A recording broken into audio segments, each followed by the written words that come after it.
సిరిసిల్ల జిల్లాలో కేటీఆర్ పర్యటించారు. మాజీ ఎంపీటీసీ కుంటయ్య కుటుంబాన్ని పరామర్శించారు.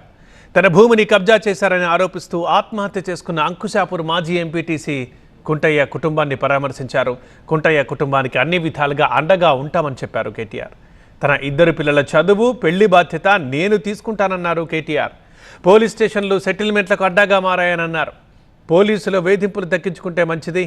కుంటయ్య తనకు జరిగిన అన్యాయంపై ఫిర్యాదు చేయడానికి వెళ్తే తిరిగి కుంటయ్య మీదే పోలీసులు కేసు పెట్టారని ఆరోపించారు కేటీఆర్.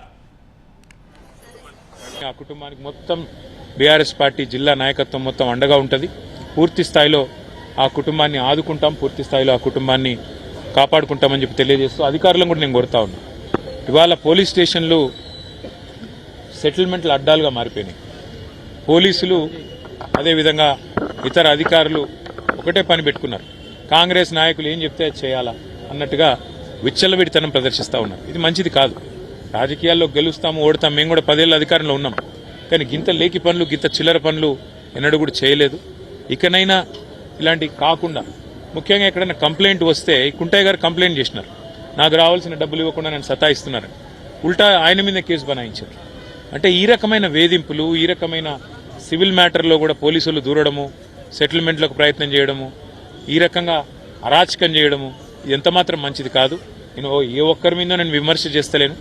ఇది ఈ రోజు కుంటయ్య గారికి జరిగింది, రేపు ఇంకోరికి జరగవచ్చు. కాబట్టి ఇది మంచిది కాదు.